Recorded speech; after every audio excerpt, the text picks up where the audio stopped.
All right. How's it going?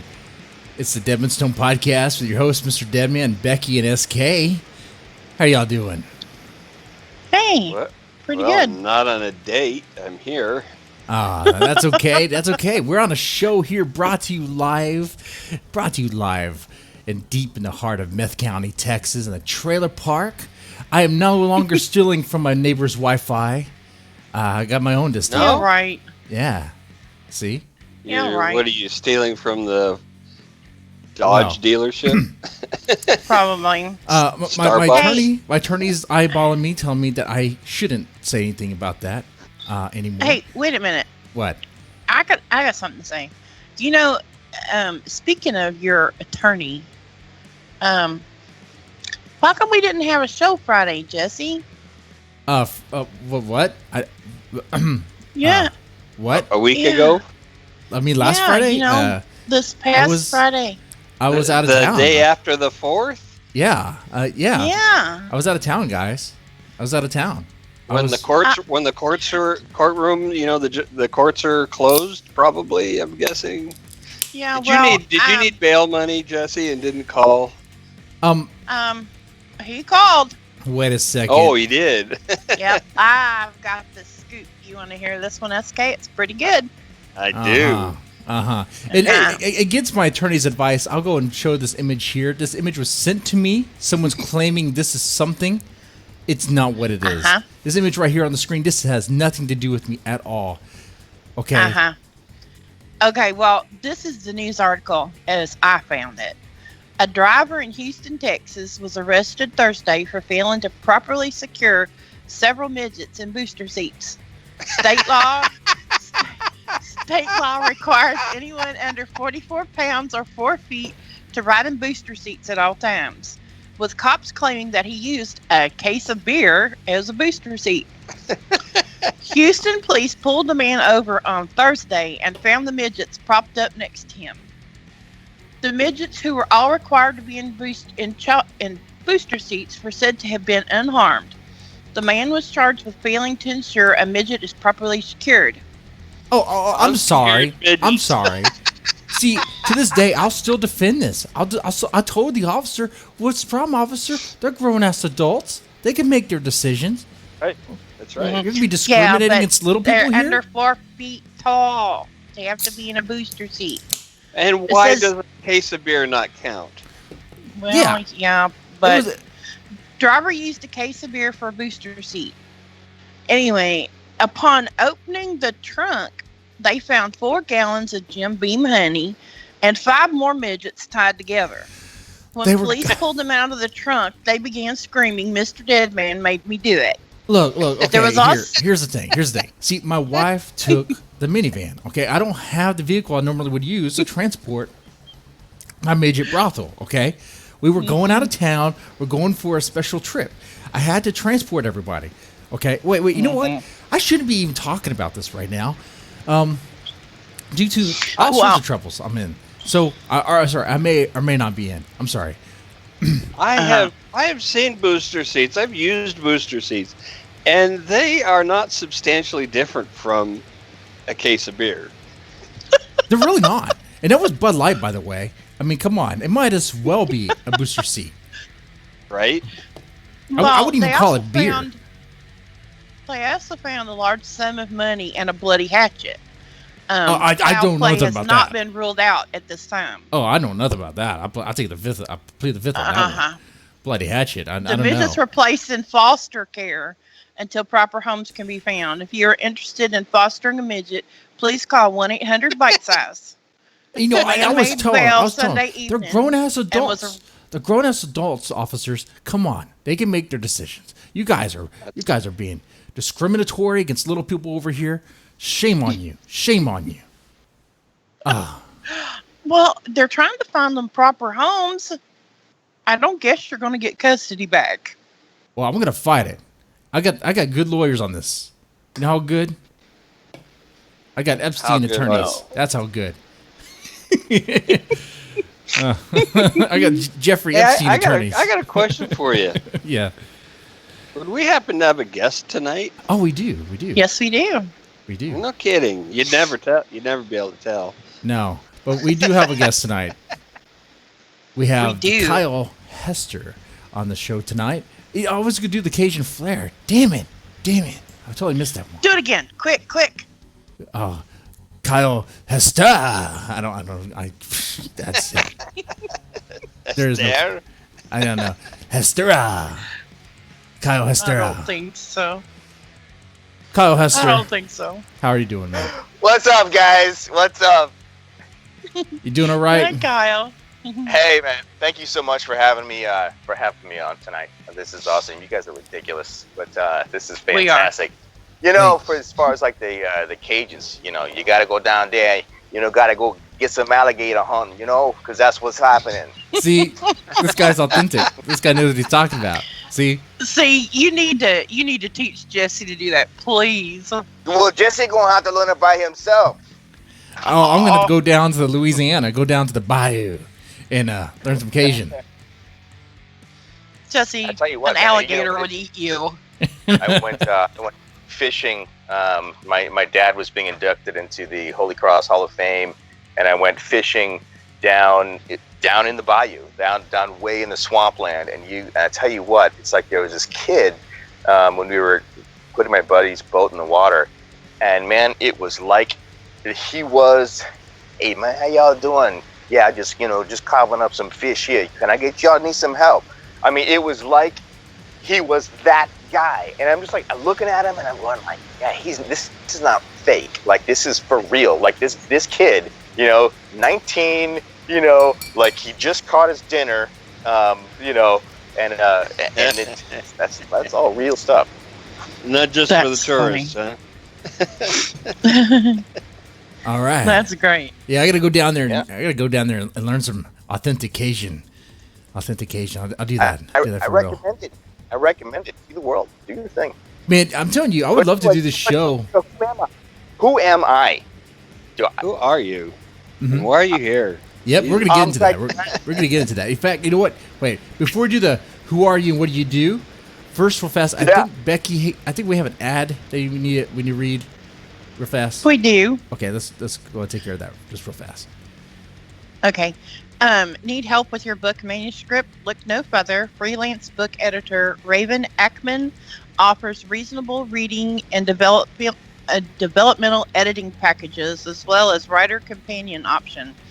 And it's open for business. Check out her website for current packages, past client testimonials, and an up-to-date portfolio, and more.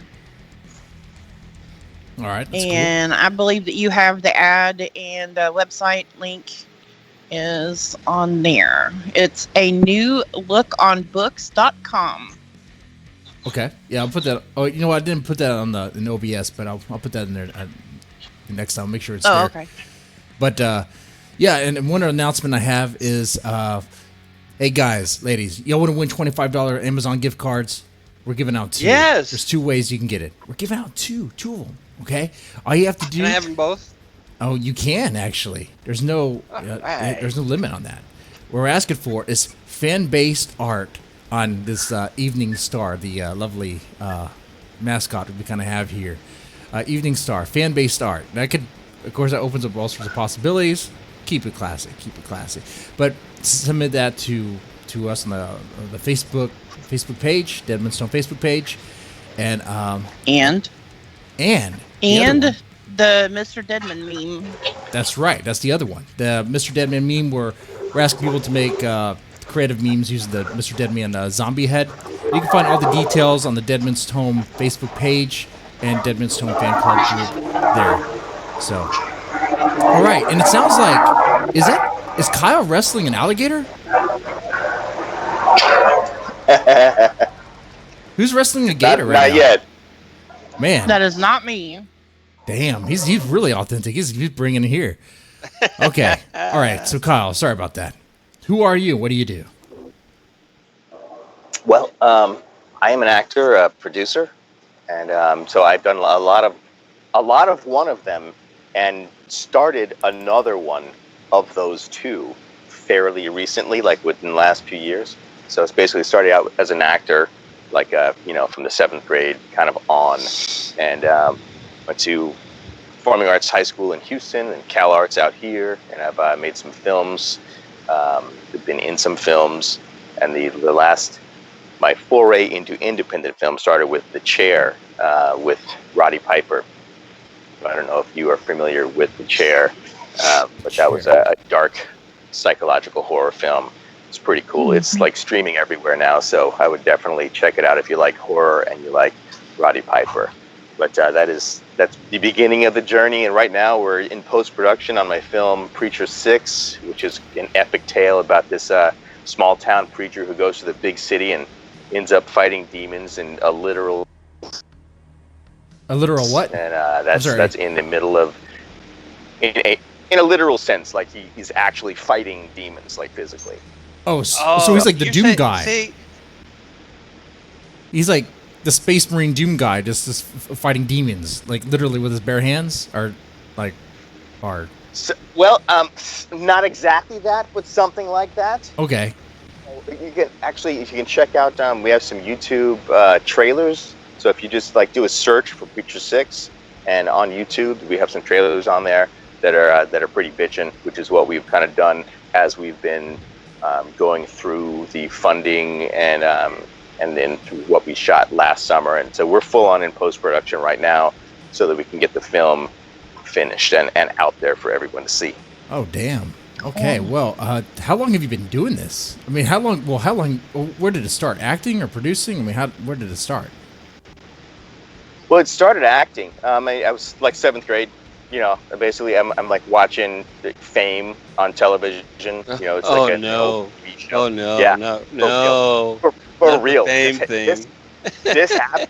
This happened. So I'm like, you know, I'm a kid. And I'm in junior high, and I'm watching Leroy, who was one of the main principal cast members on the show, and he's out there doing like, you know, triple turns and jumping over mannequins and stuff and singing, and, you know, had all those girls around him, and I was like, wow, I want to do that. So that was kind of the beginning of that whole journey. So I was like, is there a performing arts high school in Houston? And I found out that there was one, and so I auditioned for it and got in and danced on tables just like in the show, and, you know. Did you have girls all around you and everything too? They were just friends, so it's not like a TV show. But, you know. Yeah. But yes, I've known you. Let me backtrack. Yes, they were everywhere. They followed me around. Good. There you go. All right. So you started acting, and all right, and where'd it go from there? Like, what was your first gig like? First, I started out in theater, so it was. So I did some shows at the Alliance Theater in Atlanta, which is the big Coca-Cola theater there, and I got an agent, and I was like, I really wanted to do film, so I had this audition for a film called Andersonville that was directed by John Frankenhiemer, and I got a call back from the audition. So there was this. That's a big... So it was awesome, and so there was a choice, because I had just booked a national tour of How to Succeed in Business Without Really Trying, which is a musical, and it was the lead. So I had this lead in a musical, and I could either do that or go for the callback. So the director is like saying, Kyle, bird in the hand, man. Yeah. I need you to make a decision, like, you know, because we're starting a rehearsal, and if you're not going to do it, I have to recast the part. So it's like, it's exactly like here's a crossroads. If you can see, like, in your life, okay, what do I do here? You know? Right. So I knew that, like, okay, I can do the musical theater stuff. I can do that touring, and that can be my life if I want it to be, you know, or I can take a shot and then maybe see what happens with film. So anyway, long story short is I took the audition and turned down the show without knowing if I was going to book the film. So. Oh gosh. And did you? Yes, I did. So. That's good. Yes, I did. So I took a chance, and it worked out. And the funny thing is like the role that I got on Andersonville was like the captain of the artillery was what I got cast for, and it was a one-line part.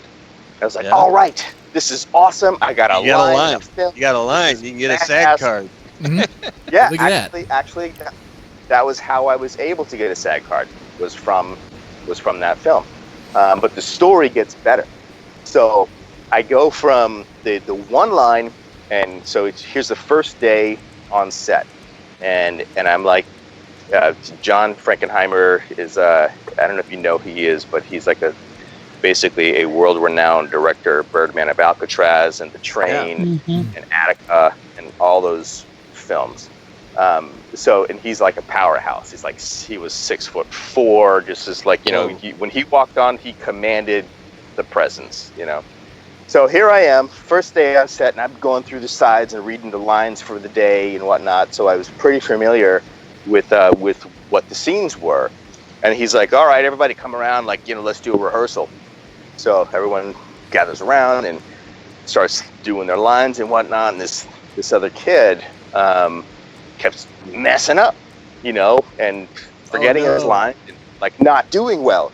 And John Frankenheimer, he's all of a sudden, he's pissed. He's like, God damn it, does anybody know these lines? And it's like, everybody knows these lines by now. So I'm in class, I raise my hand and I'm like, I know the lines. And he's like, come here. So I walk over there and I read the scene with him, and then he said, all right, you two are going to split this part. So I ended up with half of that other guy's part, and that was just the beginning. So after that day, he's like, I don't know how I'm going to do this, but I want to use you a lot in this film, and I ended up playing 3 different speaking roles, and about 2.5 months on the set of Andersonville. Wait. So it started off with just one line, but then it just went from there. Okay. Yeah. And you got paid for it? Oh, yeah. Oh, okay. Yeah, that's for good. sure. That's good. I mean, so, did you have to sleep with the director? Paid for it? What's that? Did you have to sleep with the director? I don't think he was interested. I mean, he was married. I flirted a little bit, but I don't think he was into it. But you were the good schoolboy. You knew all the lines. You actually studied. See, look at that. Oh, I did. I always hated the kid that knew all the answers. You know what? I was just. It wasn't even like I was trying to do that, though. I was just absorbing the moment of oh my God, I am on a film set. Look at all this equipment. Look at all these people doing this. I'm just going to learn everything. So I'm just sucking it all up. And I happen to know the lines for that part because I'd been reading them all morning. That's right. And so you were hungry for it. You were hungry for this role. You wanted it. Yeah. You wanted to be there. Man. Absolutely. It's like I wanted to do something. It's like, give me a shot, give me a chance. Put me in, coach. Okay. Exactly. So look at this. Look at this. You took a chance and it worked out for you. Not only did it work out for you, but it started off with one line. But because of your hunger, because your passion for it, it grew from there. Okay. So what else happened? So were you and that other actor, did you guys become best buddies after you stole half his fucking lines? I don't think I mean, we talked during the day, but I think that was his only day. So I mean, we were friends for that first day, and that was the one part. I think it was there was a scene in the gallows. So we're basically locking up prisoners in the gallows, and we had a little conversation between each other, and that was the scene in the gallows. So, and the way that because I played 3 different parts, so it's like, well, you may ask yourself, how is that possible when it's on film and you look like you look? So you can't do that. So I'll tell you how you did that. So in the gallows scene, they cut around me. So basically, the kid got the FaceTime, and you could just hear my voice as the other actor in it, and you could see me from behind. Oh, so kind of like voice acting, kind of, sort of. Yeah, except there was voiceover. Except you saw my back. They never showed my face in that particular scene, and then that was smart. Yeah. So with the captain of the artillery, it was that was another couple lines or whatnot where I was loading some prisoners onto a train and being the guy in charge of all that. And that was like a full captain uniform with a beard and like the whole thing. So that was like a makeup, prosthetic, full-on beard and whatnot. And at the time, I couldn't grow anything. You know, I could hardly grow. One thing I definitely want to ask is there a certain atmosphere on set? Like, let's say in that scene where you're loading prisoners on the, you know, whatever. When you guys are just kind of waiting around for things to start, is there a certain atmosphere? I mean, are you guys like in character all the time? Like, are you being kind of like dicks to people who are playing prisoner roles, or like what's going on? Well, I'll tell you what. I mean, I think it's probably different for each film set, but like that particular set was very intense because you were all day in a replica of the Anderson prison. So it's like, so you're kind of surrounded, and you know that like this really happened. So these people that you are, you know, portraying are real people. Like this happened. Like thousands of people died very close to where we were, you know. So it's because like we shot, I think like 20 or 30 miles from the actual location of the Andersonville prison.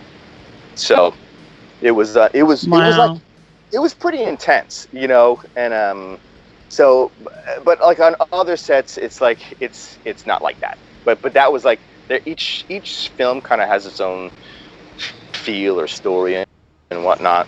But that was that one. It was definitely like for kind of intense and real and whatnot. Except at lunch, and everybody at lunch.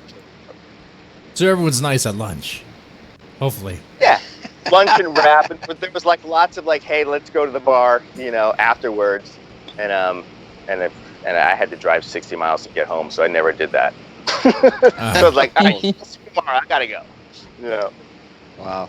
Okay. Of course, hindsight being 20, I'd have been there drunk every night, but you know, what are you gonna do? Yeah. I want to go a different direction just for a minute. Sure. I want to talk about your dad. All right. Tell people who he was. He was a football player. Yeah. Yes. Yeah, my dad was is Ray Hester. He was a linebacker for the Saints from 71 to 73, and he was you know, I was born in New Orleans, so that's where I'm from, so that's how I can like do the Cajun accent thing. So he went to Tulane, so basically like local kid, does good, you know. So he was a walk-on, like he wasn't drafted or anything. So he was I like to compare my career to like his, you know, where basically nobody gave him anything. So, you know, you just kind of got to earn everything that you get, you know. So he was a walk-on to the Saints and made it, and he was this, you know, he did a lot of special teams, you know, like the crazy guy who runs down and smashes people on kickoffs and whatnot. So that was him, and he'd like not the biggest or the fastest, but probably the craziest. So that's why you know, that's why he played for as long as he did before he got sick. 6 years, did you say? No, 71 to 73. So he played for 3 years, and then was going to play for the Cardinals. He got traded to the Cardinals, but then he found out that he was sick, so he had to quit football. Oh, that's too bad. Yeah, but he was, you know, great guy, and people still talk about him in New Orleans, you know, to this day. I love the stories of the ones that, you know, get the walk on and the Rudies really of make the world, something of. Yes.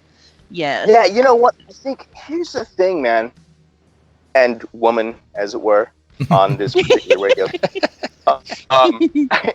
I think that like we're all Rudy. You know, it's like if you look at it like, I mean, you guys are doing something right now. You know, you're making something where there was nothing. True. So it's like if people took that kind of inspiration into whatever they're doing, it's like if you know, no one's going to make anything for you, and you kind of make your own success by the effort that you put into it. Yep. You know, so and that's why those stories, like my dad, and like I hope like I'm inspiring people, and I think people tell me that, so I'm always happy to hear it, because it's like, because you know, we're all the nobody, unless like you're you know, family and have like $1 million trust fund and that kind of thing, and I don't have that experience, and then those people have their own issues. because of all of those things. So I'm not speaking to that, you know. Right. But yeah, I hear what you're saying. I'm following it. Of course, but there's some people that definitely have I guess, more of a hunger or drive for what they want to achieve. Like, I'm kind of curious too. Is like, I wonder if there's parallels with you and your dad, because it sounds like your dad was like he fought for that, right? He fought for that opportunity the same way you did. Like, he worked for it. What I should say. Yeah, absolutely. I think that he knew what he wanted to do.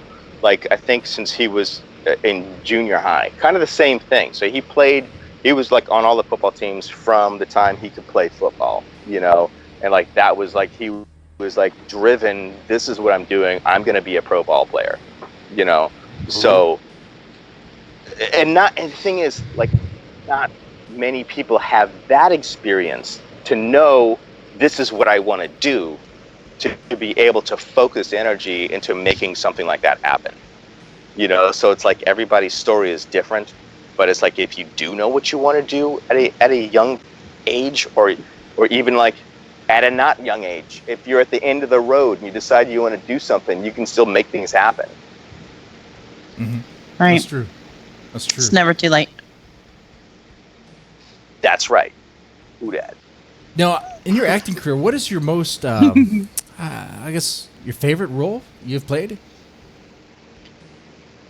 I haven't done it yet. You haven't done it yet. Okay. Yeah. I mean, what's your dream? What's your dream goal? The one that you. What's your favorite of the ones that you've done so far? All right. Gosh, you can make me answer this question. I would have to say, it could just be the one you had the most fun doing. Yeah. You know what? I would say that it's Andersonville. Like, that experience was the best all-encompassing experience as an actor, probably because of the subject matter and because of the reality of it all. Even though we were making a movie about it, you know, so I think that would be it, Andersonville.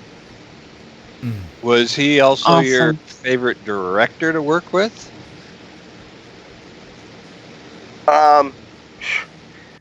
I mean, okay, yeah. His lawyer says not to answer that question. Well,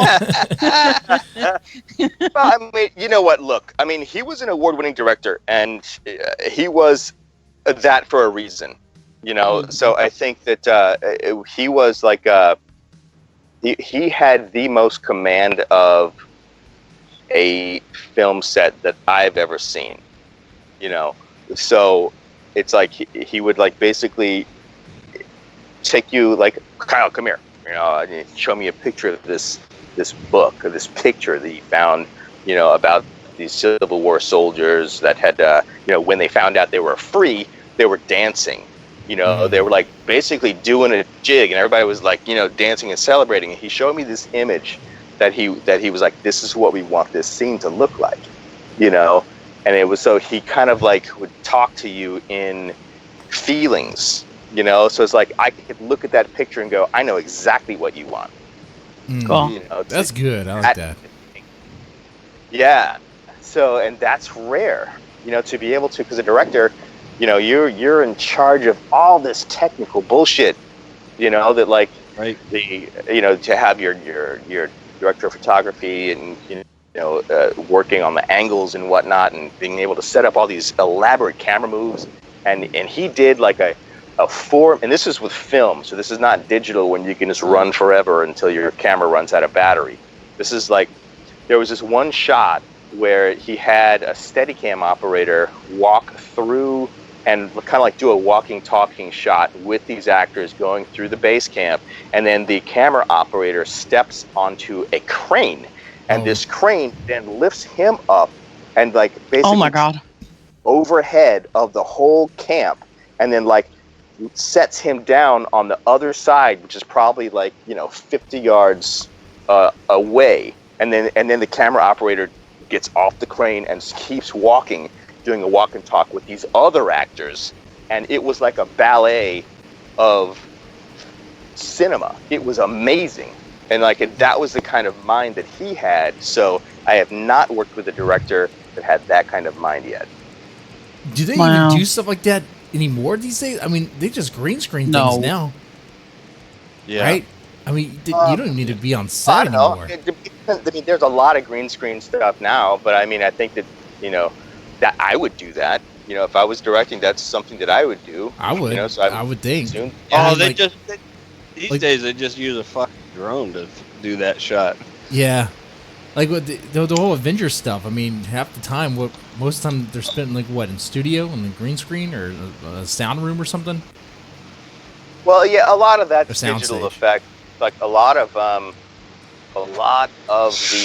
effecty stuff, like stunts and stuff like that. There's nobody really there. Like that's all digital.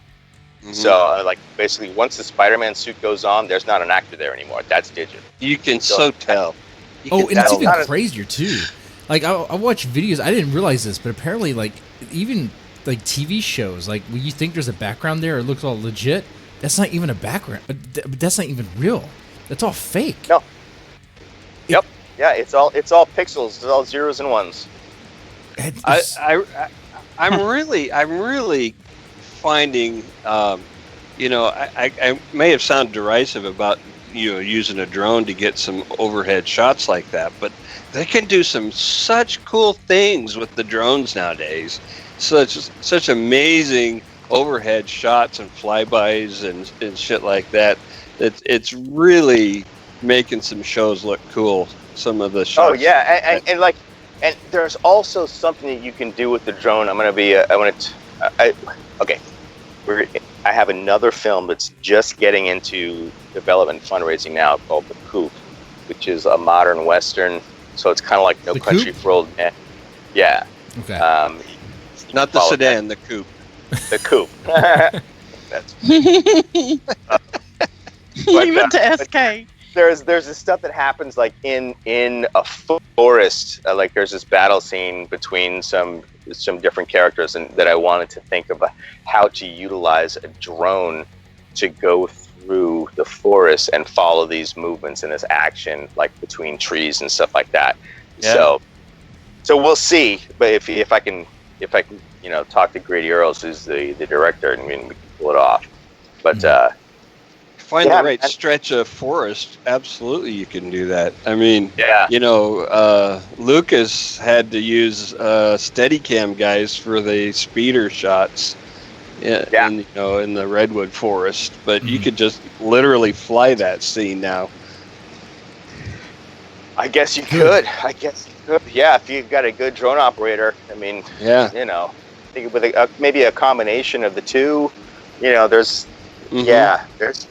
definitely ways. Technology is so much advanced now that it's how are you going to use it?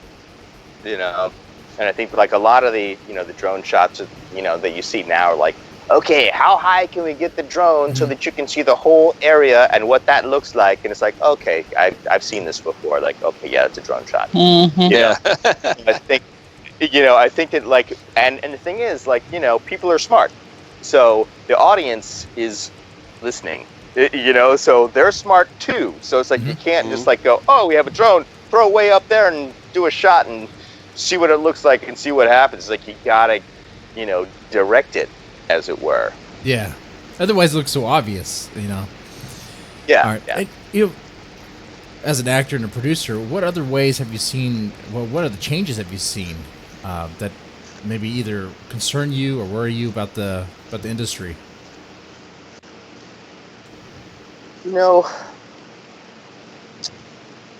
I guess well, thankfully there's SAG, which is not going to let this happen, but the technology is there that you could basically duplicate an actor, with it digitally and not even use that actor. Like holograms? There was okay, there's a technology now where you could take an image of deepfakes. Jack. Is he talking about deepfake stuff? Yeah, something like deepfakes. So that where you make you have a digital representation of that actor in a space as if they were there when they're not really there. So that actor's not making any money and not getting paid for that because somebody that could do some cool computer stuff made that happen.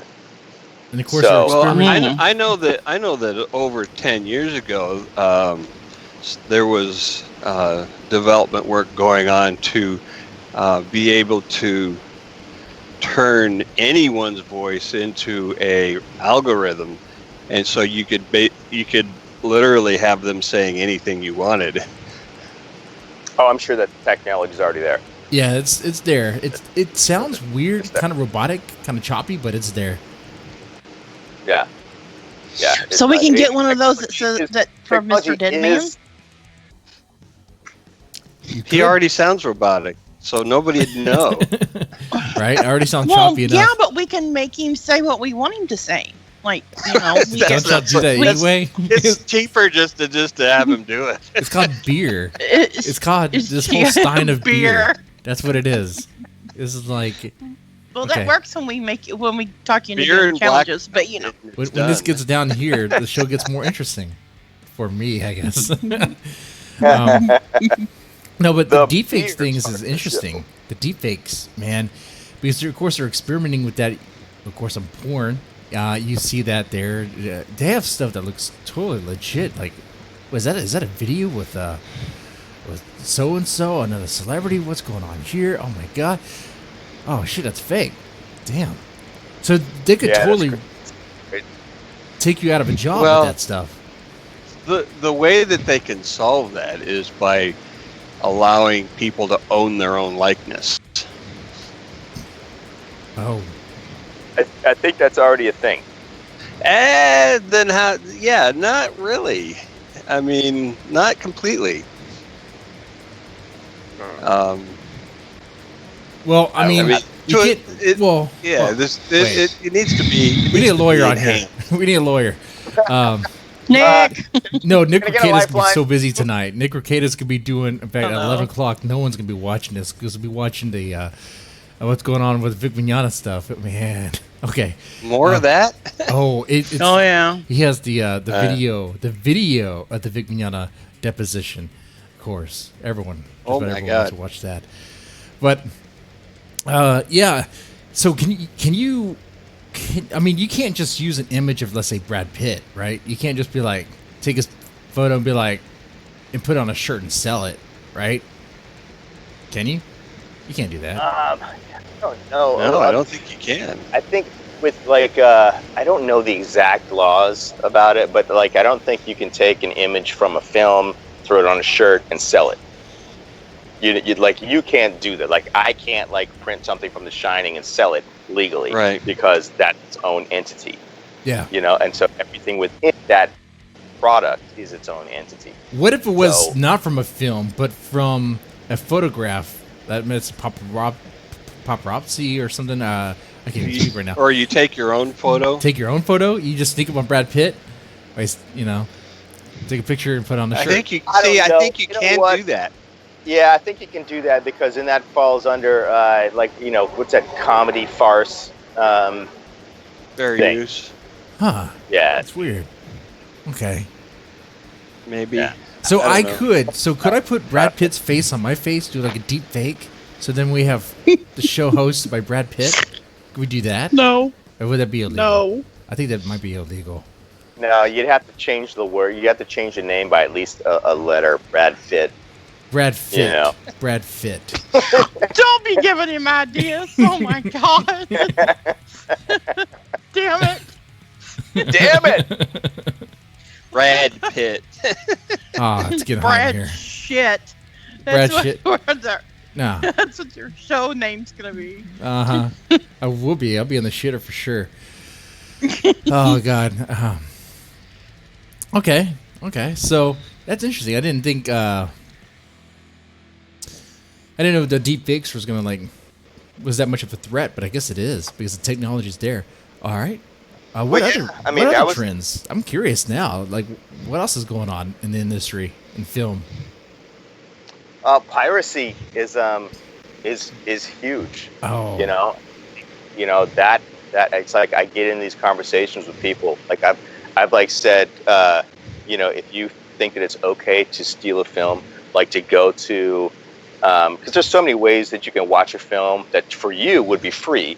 Watch it on Hulu or something like that, which has commercials or something like that. So the filmmaker is being paid.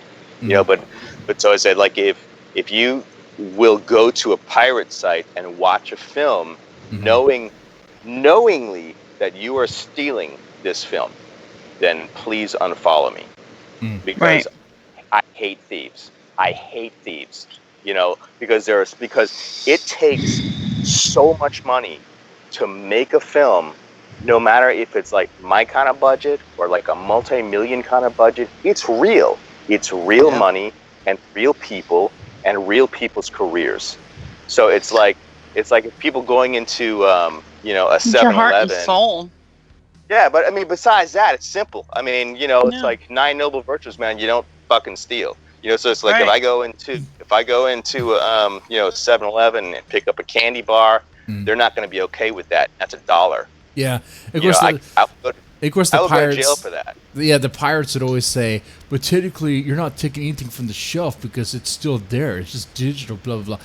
I'm aware of their arguments because, like, I was a teenager once, surprise. When I was a kid, Napster was a thing. Of course, I was downloading music.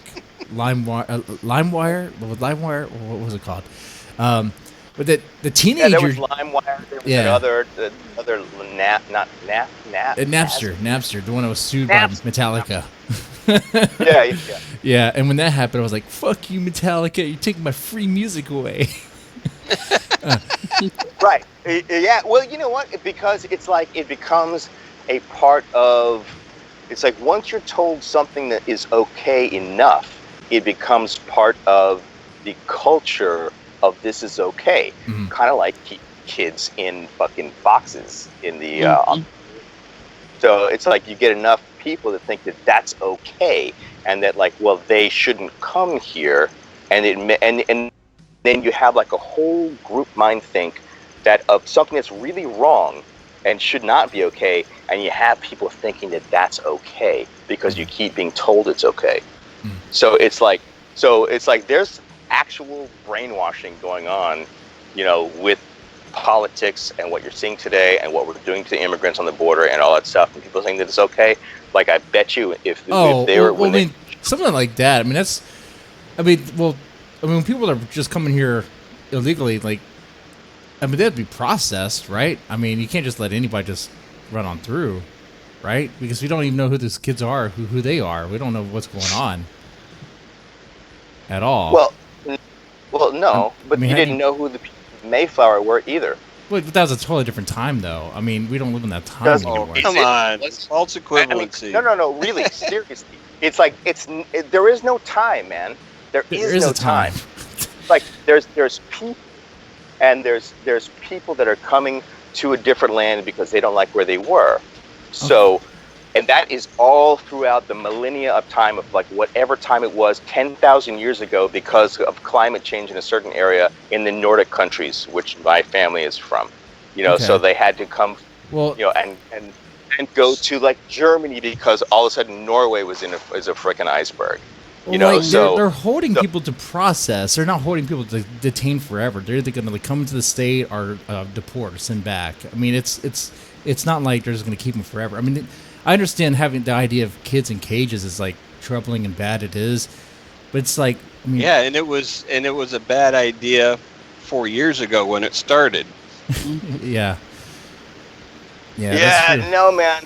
I don't know, bro. It's like there was no conditions at any point in our you and me talking on this show right now. There was no time when there was people sleeping on concrete like there is right now.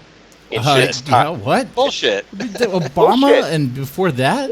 What? It's been going on. It's been going on for so many years. Not just Pull up Obama. me a link, Clinton. a time-stamped link from something that was from then, not from today's right-wing radio shows. Pull up me a time-stamped link with an image from that time of Obama doing me that. Please, sir. He created the cages. Fuck. He used the same cages that were used for the internment camps. The politics thing, we're not going to really agree on there. It's because, look, Can I say something? There's an issue with human trafficking, and they come on through. But okay. Mm-mm. Okay. No. Sorry. Okay. The piracy thing we totally get, and let me explain why. You are preaching to the choir tonight because we found out. Yeah, we found out that we have a whole bunch of books that are on a website, and they don't have permission to have them. And they're our books, and we have the copyrights. Yep, but yeah, that is true. That is true. Let me pull this up real fast. This website, man. This website. Oh God. Right. So we totally get the don't be watching movies if you didn't buy them thing. This website right here. Absolutely true. Kiss Library. Okay, now it does feature I'll tell you what they bunch had of books, EPUBs and PDF, but I do not buy anything from them. Do not, because first off, there's nothing legit about this. They say they're from Canada. They say they're in Canada. Bullshit. They're not in Canada. This website, if you do your homework, which no one does really the homework like this, but if you trace the actual URL, it's hosted in Russia. Why Russia? That is what it is. It's hosted in Russia. And when you go to the address, when you look at the physical address that they have there on the website, you go there. It takes you to. Is this on the screen? Hopefully it's on the screen. Yes. It takes you to a Starbucks. It takes you to a Starbucks or my word. And the phone number, their phone number, I called it. It's a Google Voice number, meaning that it can be from anywhere. Yeah. They have things listed dirt cheap. Do not buy things. You're giving your credit card number to whoever. They're going to use that credit card information and use it for something else. Okay, I don't even know if you get what you're supposed to get. Probably not. Yeah. Now the thing is, well, we had a good friend that had some books on there, and she emailed them today, and they sent her back a reply almost instantly saying, yeah, somebody's managed to get around our copyright things, and we'll have them taken down in a day, and we'll find out if they've made whoever put them up there made any money off of them. If they did, we'll forward it to you. And I said, I've read some stuff online, about this today, and I said, be really careful with that. If they come back and try to tell you that, so-and-so made money off this and they want to send it to you because I read that that's part of the That's scam. what they do. That's what they do. Here's the other thing about this. Look, you might be curious. Oh, come on. Maybe they are legit, because when I first heard about it, it was today. And a lot of people were saying, oh, man, this is a fake site. I was like, this is the first time I heard about it. I don't know, because there are online retailers that do, resell stuff. I mean, when you have your book listed on KDP or whatever, they have extra external distribution options for online retailers. Okay, so like, who is this place? What are they doing? I did it today. Looked it up. They're not legit. Like, you go to KDP, you just go to what they have, the forums or whatever. Just search Kiss Library, and the first thing that comes up is a discussion about how it's piracy. This is back in 2018, predates that a little bit, and about how there's an issue of them flat out being a credit card scam. I found it like 2016. If you do a DMCA request, it's a bullshit request. It's right there on the site. That's how you know they're phishing you. They're phishing you for your information right there. Right there. You submit it, and they're going to ask for your credit card information, because we're like, oh, it made some money. Give us your information so we can send you that money.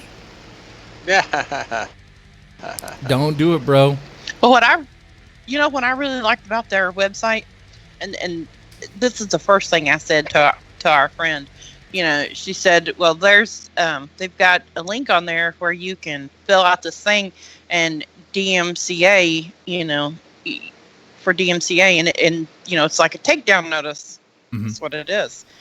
And I said, my first thought was, I bet that doesn't really even go to DMCA. It doesn't. No. No, it doesn't. No, No. it's not legit. None of this is legit. This is all bullshit. And the only reason I'm showing you This is so that makes you me know what it so looks mad. like and know to avoid it. But so knowing this and going through it and I guess falling for it, that's on you. But we're warning you, do not mess with this. Okay. Now, as far as options, legal options, they're in Russia. Like, what the fuck am I gonna do? Nothing. Right. They don't even have these books. They probably don't have any of these things. You know what? No, there's no way they have any of this stuff. So legal options. I don't think there's really much you can do other than to just. Yeah, well, here's the thing. I think that like you basically go to the source of the person that's made the product. You know, so it's like if you're going to get it from somewhere, you get it from the author. You know, Right. if they have a website, or if they have their Amazon site, or whatever. I'm sure there's Google stores and like all that kind of stuff. It's like Yeah, those or are- the publisher's website. No. Yeah, where you can like look up like where this is coming from and whatnot. It's like if there's like this basically page of like a bunch of links with a bunch of books or a bunch of films that you can watch for free or download for free, all this kind of stuff, where it's like these are recognizable titles and whatnot. That is a pirate site, and Yes. and probably made from somewhere else. And so it's like there was this. I wish I knew the title of it. But there was a film that was made, it was like, that was pirated from the beginning. So it's like before it was even online to anywhere that people could make money, it had already been seen by like everybody, so it lost, like this film lost $12 million. Like they had put into it. and according to industry magazines from years ago, when I was reading more of that stuff, a lot of the piracy in the movie industry happens in the post-production shops. It that's isn't interesting. people, because they'll get like a nearly finished version of the film, because guess what? Right. They're the last guys to touch it. And somehow it so leaks out. And they'll steal that whoops. and put it out. Yeah, well, people that do that should go to jail. Absolutely Amen. true. Absolutely true. Yeah, because somehow it gets on there. Somehow it gets on Pirate Bay. I mean, someone's giving it to them. I mean, we're not just talking about someone just recording in a theater. We're talking about like it is it. It is the film. Yeah. So they get that. Oh, yeah, they for get sure. that from the source. Sure, it's a huge thing.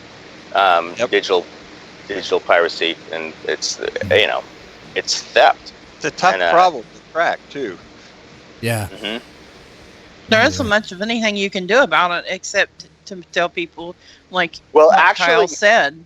I'll give you guys, here's a scoop, because Yeah. I'm working with a company that is going to change all of this, and they basically encrypt everything. Like it's 2 times encryption, and there is no way to steal it. Like you can't screen grab it. Like you can't, like, how you can go in, like there's so many programs that you can do that on your PCs or whatnot, like watch a film somewhere. I know that DVDs were safe too. Yeah, but this technology also works with DVDs, so you won't be able to copy anything from this DVD because it's encrypted. So it's like WhatsApp, so like anything that you send back and forth on WhatsApp is like encrypted. Mm-hmm. So it's like you have to have the other encryption device, the key, to unlock it to watch it. Okay. So it's like what happens on this particular stuff is that it will only have a play ability, but you will not be able to record it in any way, because it's not made up like normal films are, transposed, because there's encryption in the image.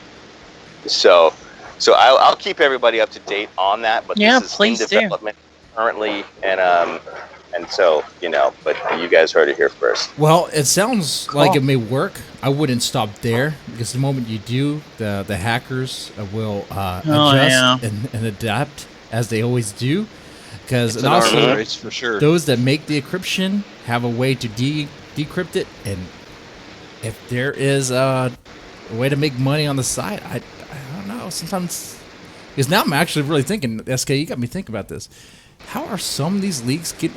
If it's having post production, that means someone in the studio or someone who has a hand connected with the film maybe just, I can make some extra cash selling it. Yep.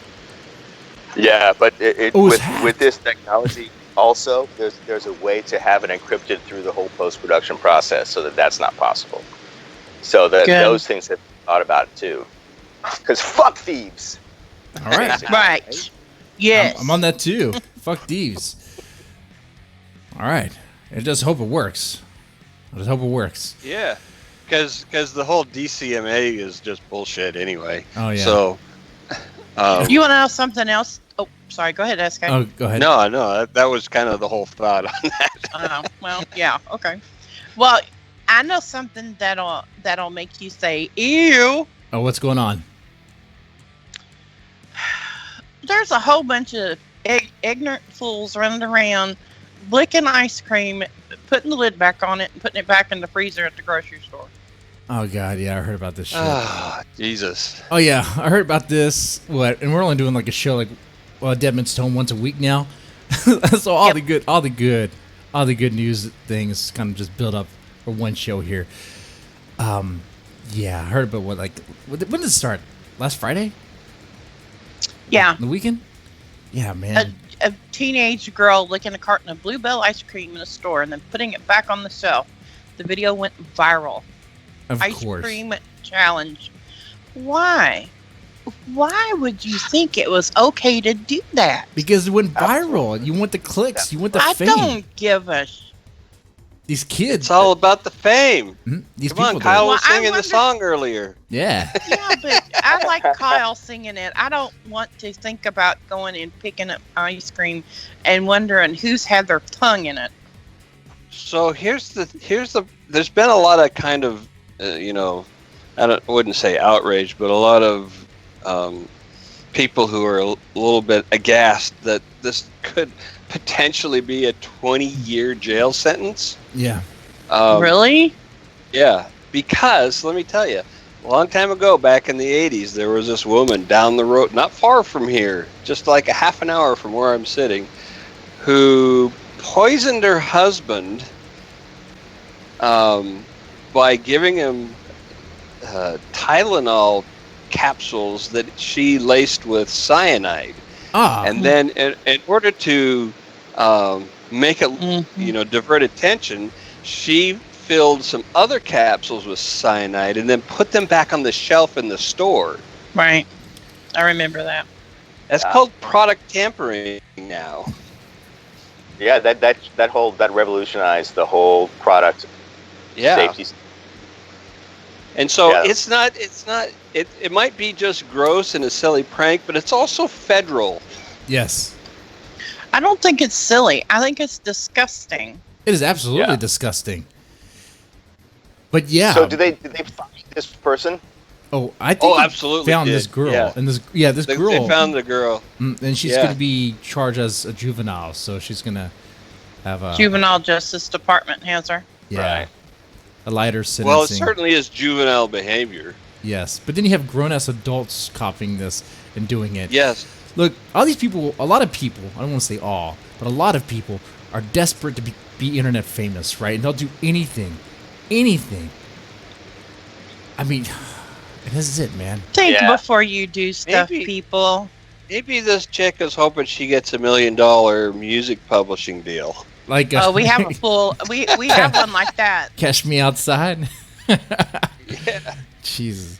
You know what? She might though. That's what's weird about this. She might get a music deal if she can do after she's done with her juvenile sentence. She can do I don't know, a song about licking ice cream, licking the bell, licking the bluebell. Oh my god! Lick my ice cream outside. I lick my ice cream outside. Oh, shit! my. You Can she sing? you get- I mean, God. are we joking or can she like really sing? I have no idea, but you get Nicki Minaj on that video, man. She's twerking that fake ass she has. You got the ice cream all melted going down, and she's licking the ice cream. You got it. You got it. Totally You auto-tuned started, the Kyle. hell and You got a back. viral hit. You got it. And she's gonna get a $1 million publishing deal, record deal. Oh yeah, that's it, man. That's where we are. And That's where she's we are. 16. And you wonder why people duplicate this. You wonder why. Copycats, man. Copycats. Fuck. But Yeah, That's almost great. as What's- bad as Hollywood.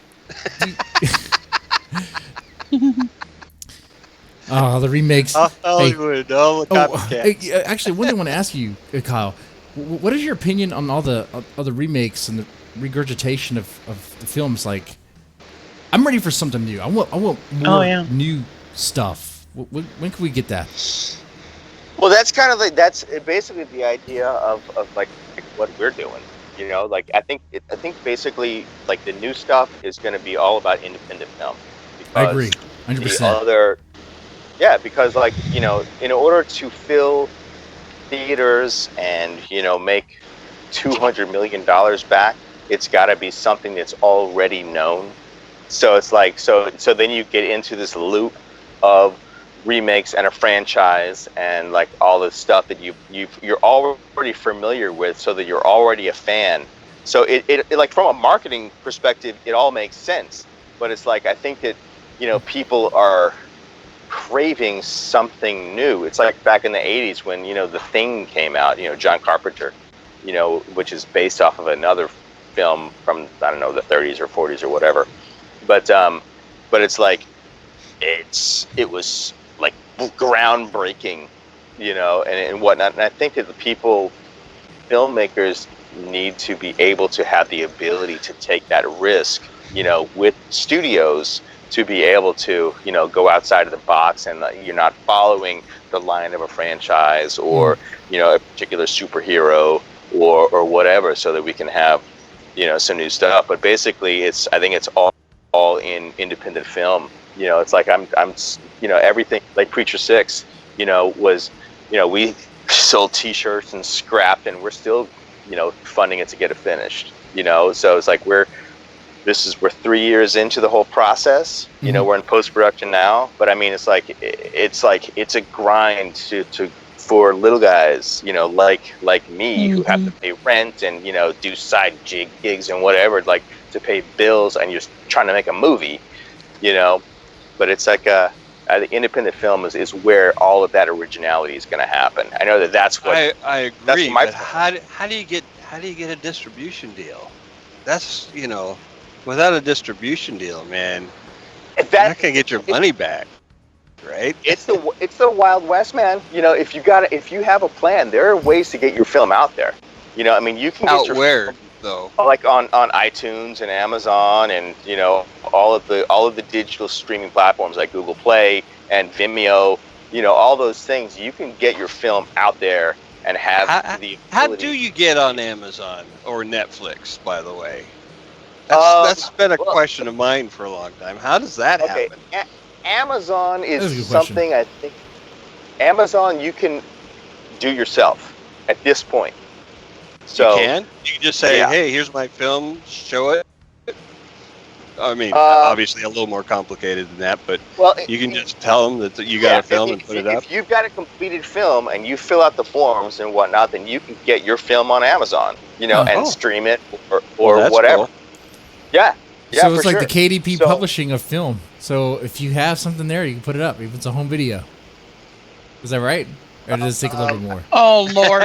No, Might need a little Jesse. more than that. I don't know that anybody's would rent that, but I mean, I think that because like the audience is going to tell you what they want to see. So if you do something like it's a piece of garbage, nobody's going to rent it. But if you do something that looks good, My you know what I mean? masterpiece. Maybe somebody's going to rent that, or like you guys have like your followers on your YouTube channel, so you can get views and rentals from that following. So it's I like tried to tell him it was an art film. It was me just walking my dog. It was me just walking my dog. Yeah, but you were naked. That's the art. That's not Art. Art, I thought Art was the name of the dog. It That's was. NC-17. Oh man. Actually, wait. But We're yeah, so bad. but there are ways to get it out there. I mean, like with Preacher 6, like as an indie producer. So what we're gonna do, like the very first thing that we're gonna do is release it on DVD, so that and we'll do like an Indiegogo, release for the DVD of anybody that would want to like get in on that. So like, here's how you can see the film is on DVD. And That's still and a thing? Yeah, it is. Oh. Yeah. I haven't bought a DVD in, I don't know, 10 years, I think. You can still get them on the red box. If you find a red box, you can get them. I think. Okay. Yeah. But cool. so we'll do like the DVD first, because that's a way that that is outside of the piracy, and especially if you have an encrypted DVD that nobody can take it and copy it. Right. So that's our first plan, and then we'll go to Vimeo, after that for digital, and then basically there's many other platforms for people to watch movies on. So then we'll just kind of branch out from there. Cool. Actually, this is a When good you're way to close segue. to release. Oh, Go ahead. I'm sorry. I actually was going to ask him if he wants to talk about Preacher 6 real fast. If there's anything if you can tell us about it. Yeah. Hey, And don't make Jesse get you to tell too much about it, because he is really awful about that. I'm really He good will about beg that. and plead. Spoiler. Basically, Preacher 6 is it's like a kind of a grindhouse film is what it ends up being, with as far as all of the demon killing, as it were. But there's a bunch of cool characters in it, so it kind of ends up being like a Justice League, in Los Angeles with these preachers.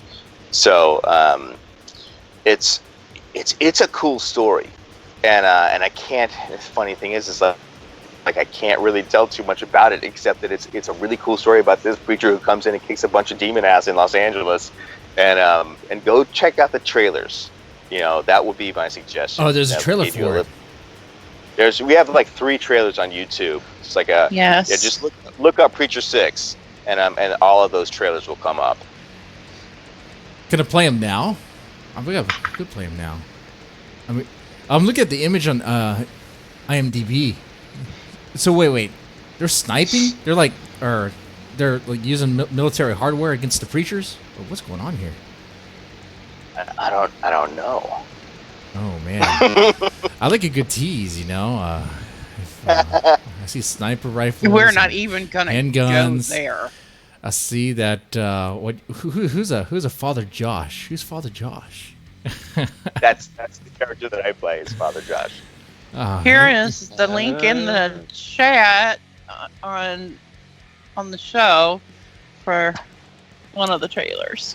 Preacher 6. All right. Preacher 6. You can't tell us too much about. What about The Chair? That's already out. What can you tell us about that? Yeah. That The Chair is like that was Peter Simeti.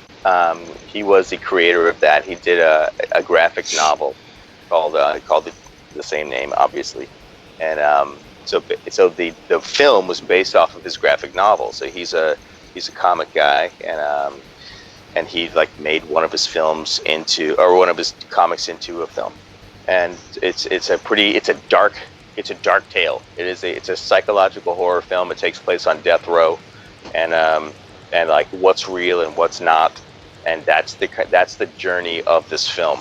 And Roddy Piper gave an amazing performance in it, and so did all the other actors. It was a really wonderful cast, and I was happy to work with all of them. That's pretty cool. Cool. That's awesome. What's been the feedback like? So if the feedback is, if you like dark horror, you will like this film. So if you're not a horror fan, you're not going to like it. So I think it's kind of pretty. It's like that's it. If you look at the reviews on Amazon, they're 80% positive. That's good. And they kind of tell you a tale about what it is. Okay. But yeah, some really good performances in it. Now, would you do horror again? I mean, sure, yeah. absolutely. Okay. Was that fun to shoot? So it's like, yeah, give me something to sink my teeth into. Literally. The Vampire Show. And what's one thing that you what notable experience from working with on the chair production? I think Roddy Piper was one of the nicest people that you would ever meet, and I think I don't know that you would expect that because he was like such a big personality from what he put out on TV and whatnot. And I think the kind of the day-to-day with being a fan of his, was pretty cool. And but as far as like moments on set, I signed an NDA, so I can't really say too much about like things that happened on the set. But sure. Yeah. So, but it was a great experience all around, and I would definitely, if you like horror films, then I would definitely check it out.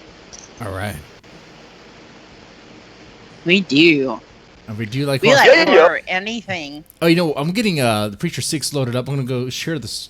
I don't know if do you want to watch it with us? I mean, I could share the screen. Let's see. Play it. I will hear the sound and I will know exactly what's happening. Okay. Becky SK, I'm going to put it on screen share on Skype. Cool. Nice. All right. This might overload everything because it's a lot at once, but hopefully not. All right. Great. So here we go. We're going to play this. Audio's up. Let me put the background music down. And let me turn this up. All right. Here we go. Ready? Preacher 6 film trailer official. You guys see the screen? My screen has a lot of windows, I know. Yeah, I'll bet the Doom. Yeah, it will change. It will change. In the front of it. Okay.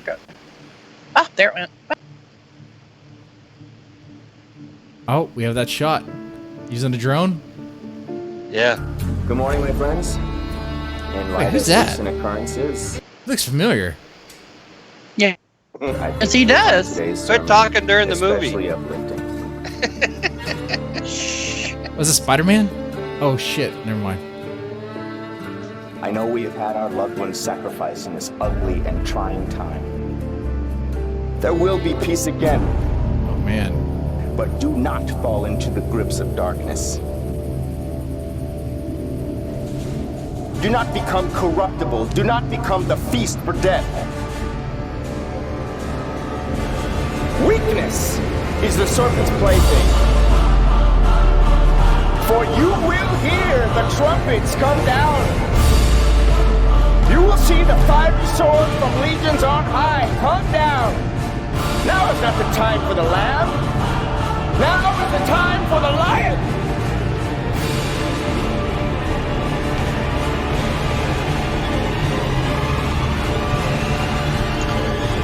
Ooh, that's creepy. Yeah. Preacher 6. Okay, that looks pretty cool. What do you guys think? Heck yeah. I like it. I gotta say, one of the things that I really love about the digital age of filmmaking is that anybody with the barrier to entry to making a good looking film is so much lower than it's ever been in history. I love that. Man. Yeah. Here's the thing. I mean, you still have to have skills. Yeah. But the cost of the tools are so much less than ever. Oh yeah, for sure. There's a bunch of channels. There's a bunch of channels on YouTube that show off how to even use like Adobe. I don't know, whatever. I can't think of the applications. After Effects. After Effects. There you go. to show you how to use those things. Like Freddie Wong. Do you know who Freddie Wong is? I've heard of the name, but I'm not familiar. I mean, it's like I am not really a tech guy. So our director, Grady Earls, is like he's all about that. Oh damn! Yeah, that's some good looking. That's a good looking trailer. Absolutely. Thanks. See, that was the first one that we did from some of the stuff that we did in Arkansas. So that was from 2 years ago. If you see, there's another one.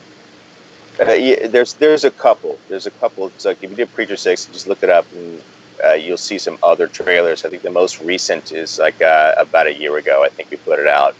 It's 11 months ago. Yeah. 11 months ago. Yeah, that would be the one that was from last summer's filming. So that's the one that's got your picture on the cover of that that's wicked looking. Yeah. So I mean, and like it's the tools are inexpensive now to get involved with like making special effects, but it's an art in itself. I couldn't even pretend to be able to do that. So whoever does do that, if that's your passion, then you freaking go for it. Because absolutely, it's a cool thing. That's right, man. And God, and like I've seen fan films of, let's say, like Star Wars. I like them better than what they're doing now with Star Wars. So I was like, man, that's just fan created. Yeah, good time. That's cool. Great time to end. Yeah, you can do a lot of stuff.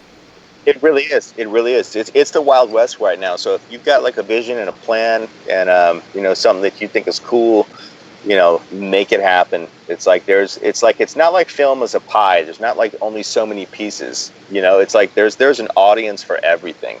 So it's like whatever your idea is, just freaking make it happen and find your audience. Oh Lord. Yes, Robert Rodriguez says, if you want to make movies, then make movies. Exactly. Oh Lord. What's going on? Now Becky? what? I can hear the gears in Jesse's head spinning. Gotta make movies? They're not spinning; they're stripping. I'm making movies. I already make movies. I just can't show them. Wait, hold on. Oh, for God's sake! Damn it! See, I've been drinking too much. Now I'm saying too much. Now that's what's going on. We weren't talking about you and the midgets. Oh shit! Scratch that off the record, please. Can you do that? Can you scratch that off the record? Sure. We know nothing. Man. Oh, what's this tweet? I see. What? Dark V. What? Oh, never mind. Sorry, I just was looking at something. But that's totally unrelated to this stream. Totally unrelated to that is some news related to a whole other show. I'm sorry that I talked about once before on this channel. I apologize for talking about that. Let's move on. Hey, Kyle. Oh, you need to talk about. What do I need to talk about, Becky? Area 51. Oh, that's right. We didn't do that. Nope, we didn't. Hey, Kyle, do you want to rush Area 51? Not at all. Why not? Do you think that they have aliens there? Really? Do I think that they do? Not currently. Do you think that they did? Possibly. I mean, do you want me to expand on that? Yeah. I mean, I know for a fact they do, but I can't talk about it. You don't know shit. Well, okay. Just put these shades on. I worked with a guy in special effects who was a model maker who had a government contract back in the day, and this was something that like they had gotten the spacecraft somehow. I don't know how, and it was like in basically 30 floors underground at Area 51, and a lot of the space shuttle technology was reverse engineered from this spacecraft. So okay, so Independence Day is based on a true story. I would have to watch it again. Okay. but I do know from what he told me. I mean, I know what part of the shuttle he worked on, and so it's like, why would you make that shit up? The space shuttle is actually really old tech by the time it even launched, which was. You know what? I'm sorry. I misspoke. I don't mean space shuttle. I mean this stealth bomber. Oh, okay. That The stealth might bomber. make a little bit more sense. Yeah. Yeah. The stealth. The space bus was not a great. It was cool engineering, but it wasn't very innovative. Yeah, no, I misspoke. Yeah. I mean, they've released some declassified documents of Area 51. They revealed that it was but of course they're not going to reveal any alien stuff, right? Well, you know what? I mean, probably not. They'll probably keep that stuff like top secret, and that's fine. But I mean, the funny thing is like now, it's like you if you look around, it's like you follow Twitter and you have all these Air Force pilots talking about like the UFOs that they see, and have no way to explain. That's on radio.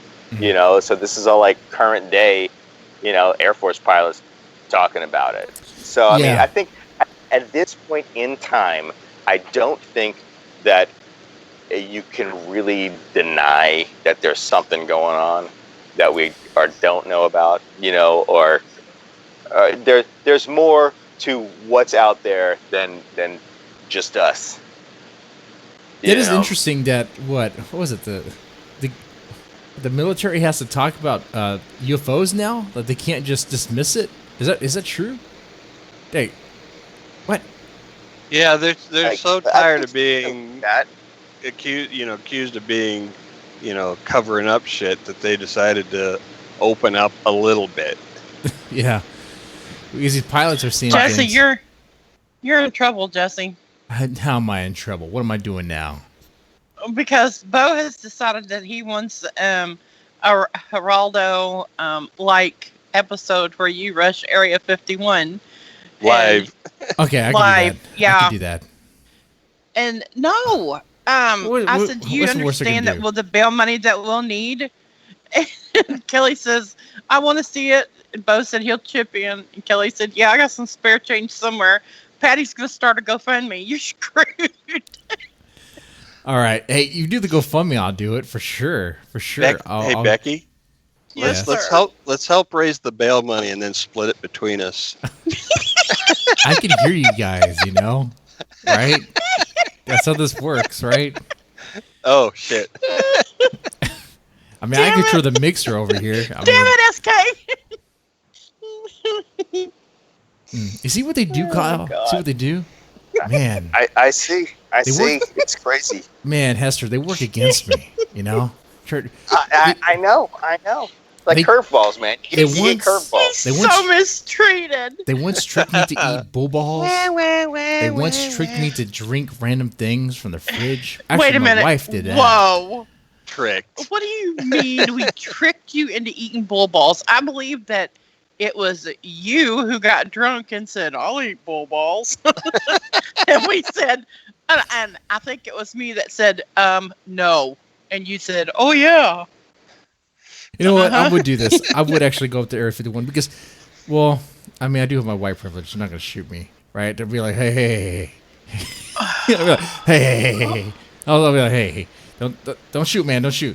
I think these idiots are operating under a false premise of they can't there'll be stop too us many. all. Yes. I think they are sadly and sorely mistaken. Wagons. in a total misunderstanding of the amount of tear force gas that the military can bring to bear on any population. before it's lethal. Yes. They have so many options. I mean, you better have a gas mask, and it better work. And then You they're gotta have just a bodysuit. and then they're just gonna stop you. They're gonna shoot you with rubber bullets, and then you're gonna kowtow to the. Well, but you see that the perimeter of Area 51 is well posted that they are authorized to bring deadly force Yep. to bear if you cross that line. Yep. That'd be the. May not be a good idea. That'd be the dumbest thing. Oh God, they all storm and well, it does say on the sign we have to shoot them. All right, Gatling cannon open. It's like, Oh my God. can you just see that? A bunch of dumbass millennials try to rush to. It's like, oh God damn, I'm so sorry. In the history books, how's that gonna look? Well, one day it started from Tide Pod Challenge. It's gonna go. Did you It see went- what the dumbass Americans did? Again? The Great Massacre Right. of dumb, attention-seeking hoes. Jesus Christ. Oh God. See, you can't go accusing the military of being immoral and then depend on their morality not to shoot you. Yeah, right. Well, Kyle, I think we found your next film topic. Yep. I have so many film topics lined up. I'm sure you do. I don't doubt that for a minute. Yeah. Oh, yeah. That'd be a good film. Think about it. You could have the soldiers thinking, "Do we open fire? No, just let them cross. They just want to know the alien secrets. But where'd they find out about the alien orgies? They can't find out about the alien orgies." You know what would be hilarious is that they put the MPs in alien costumes. That's funny. Hey guys, I'm gonna have to roll on out, man. All right. Okay. Thank you so You guys much for being here. Thank you so much for having me on. You guys are awesome, and I love this show. And just was definitely, fun. shoot me a link, and I'll share it with everybody. Before you Okay. leave, can Wait a you minute. just do one thing? What's your favorite horror movie? The Shining. There you go. All right. Nice. All No right, thanks. Awesome. hesitation. Tell me when your film's getting ready to come out, and we'll have you back. I totally will. I totally Elaborate will. release party for you. It's great having you, Absolutely. man. It's great having you. That would be great. Thank you so much for having me. And let's do this again. I'll let you know when Preacher 6 is coming out. And faux show. We will do this then. Mhm. Thanks, Kyle. All right. Thank all right. you for having me. Have a great night. You too. You too. You too. All right. Well, any other thoughts Kelly on rushing says Area everyone- 51? Kelly said that everyone needs to dress in the inflatable T-Rex costumes and storm the area. That's right. They wouldn't know what to shoot. They'd be shooting the head of the T-Rex. They're not in the head of the T-Rex. They're in the body of the T-Rex. No, that's not. You gotta go for the body shot, man. Oh, I Center didn't go for the mass. headshot. So I've been playing games too much. I just go for the headshots now. That's because the games do a lot of the targeting for you. That's true. That's true. Headshots are so easy in video games now. Oh man. Yeah. Oh. We don't have a caption contest, do we? No. Not yet. Okay. Well, just to remind everybody, look, if you want two $25 gift cards, we're giving two $25 gift cards away, okay? The first one, but for fan art of Evening Star. That is the female mascot that we have. You've probably seen her already before. Once or twice. Once or twice, maybe 3 times, thrice. Just make some fan art based on her. You could go wild on it, whatever. Just send it to us on Facebook, what have you, in the messenger. And well, I'll say August 11th, which should be the due date. Because, right? Does that sound right, Becky? Okay. Does that sound good? That sounds good. Okay. All right. So, based on this image here, you see her. Okay. Fan art of that. Okay. It's in by August 11th. And the winner will be announced August, I think 16th will be the following show on Friday. And then, the winner gets $25 gift card. The next thing would be At the same time, because I like to do a lot of stuff at once, is the meme challenge. We're using the Deadman's Tome zombie head, create some memes, funny stuff, just funny stuff, Same thing, just make some funny stuff, send it to us on Facebook, and also, you think the cutoff date on August 11th is still good? Yeah. Okay. By August 11th, and then that winner will also be decided August 16th. Look at that. Bam. I guess it's possible that you can win both. Sure. Why not? And you can get the ping file for the zombie head from Becky. I think she has it. So go to town with it. Go to town. Have fun.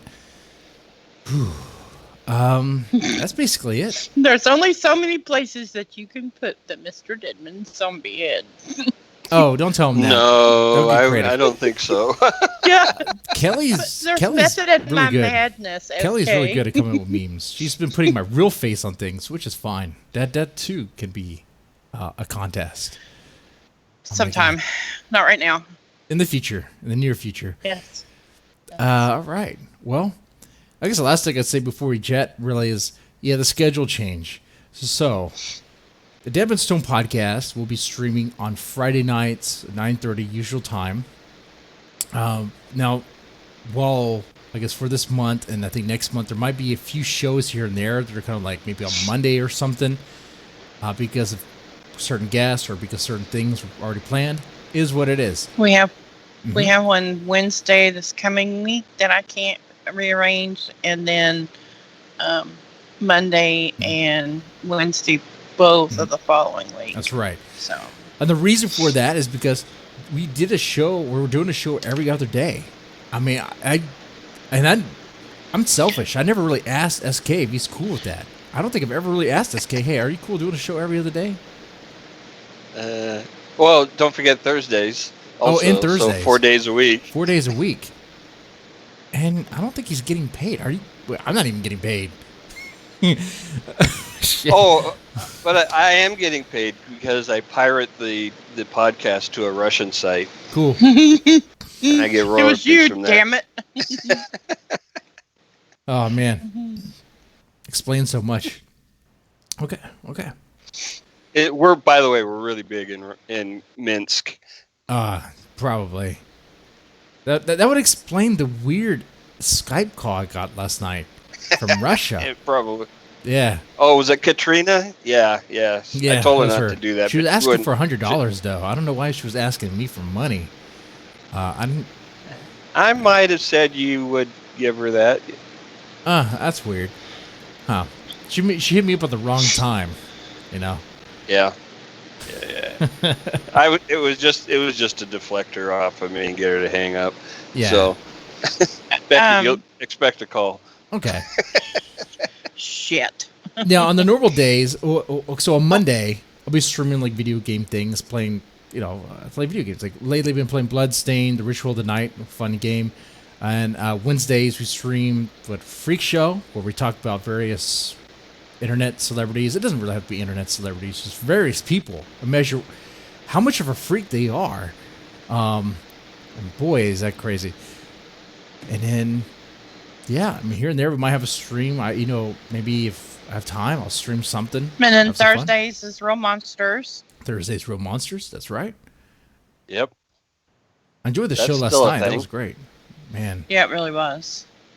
Herb Baumeister, the serial killer most people never heard of, and I hadn't either until Wes brought it up. First time, I was like, very what? Interesting. Mm-hmm. You don't hear about him too much, but and Wes is real good on that show. Yeah, he's great. He has an attention to detail that I admire. I hope to one day on the Freak Show we do, Becky and I do. Yeah. I hope to one day have that attention to detail with these internet freaks. Like, okay, this guy Andy Worski did this on this day, or whoever we're talking about. Did I just hint who the next freak is? I don't know. Maybe, but we'll never tell. Tune in and find out. Yep. All right. Well, ladies, gentlemen, if you made it this far, press the like button. share, subscribe. A lot of you guys have already subscribed. Share around, let people know what the show is about, because it helps out so much. Go to Patreon and download the latest edition of Deep Fried Horror. That's right. Yeah, we have a new one out. So much stuff going on, you know? All right. Y'all take it easy. Absolutely. Night. Bye.